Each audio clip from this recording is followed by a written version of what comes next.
Bonjour à toutes et tous, aujourd'hui on va parler du cerveau des bébés. Et vous allez voir, c'est absolument fascinant parce que dès les premières minutes de vie, et même bien avant, le cerveau de nos tout petits se développe à une vitesse extraordinaire.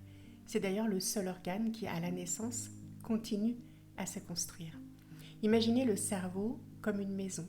Avant de pouvoir installer l'électricité ou décorer les pièces, il faut bien évidemment construire de solides fondations. C'est exactement ce qui se passe dans la petite tête de bébé. Pendant la grossesse, le cerveau produit, tenez-vous bien, environ 250 000 neurones par minute. Et à la naissance, même si ces neurones sont là, la majorité d'entre eux ne sont pas encore connectés. Ce sont les expériences, les interactions, les découvertes qui vont tisser petit à petit un réseau complexe de connexions neuronales. Durant les 3 premières années de vie, le cerveau forme environ 700 nouvelles connexions par seconde. Oui, vous avez bien entendu, par seconde. Et plus une expérience est répétée, plus ces connexions se renforcent. Celles qui ne servent pas sont tout simplement éliminées. C'est ce qu'on appelle l'élagage synaptique. Les 5 sens jouent un rôle majeur dans ce processus. Le toucher, l'ouïe, la vue, l'odorat et le goût sont de véritables outils de construction cérébrale.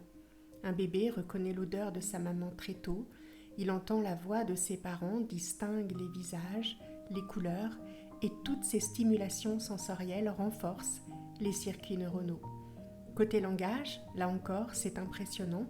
Dès la naissance, bébé est à l'écoute. Vers 1 an, il commence à dire ses premiers mots et entre 18 et 24 mois, c'est l'explosion. Il apprend parfois plusieurs mots par jour. Les enfants exposés régulièrement à la parole, aux chansons, aux histoires développent un vocabulaire bien plus riche. À 2 ans, l'écart peut atteindre plus de 300 mots entre un enfant qui est très stimulé et un autre qui l'est beaucoup moins.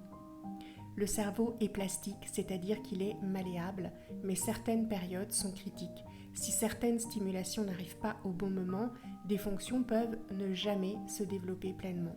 D'où l'importance d'un environnement sécurisé, affectueux et riche en interactions. Le stress pendant la grossesse, une mauvaise alimentation ou un manque de sommeil peuvent freiner le développement cérébral. Et surtout, méfiance avec les écrans. À 2 ans, voire même à 3 ans, ils ne sont d'aucune utilité et peuvent même nuire. Ce dont un bébé a besoin, c'est de contact humain, de jeu, d'amour, pas d'une tablette. Le jeu, c'est bien plus que de l'amusement, c'est une manière naturelle d'apprendre. C'est en jouant que les enfants explorent, expérimentent, développent leurs capacités cognitives, émotionnelles et sociales.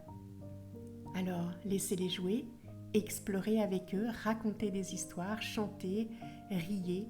Vous participez à chaque instant à la construction d'un cerveau en pleine forme et confiant. En résumé, chaque moment passé avec un bébé est une opportunité d'apprentissage. Le cerveau humain n'est jamais aussi actif et plastique qu'au début de la vie.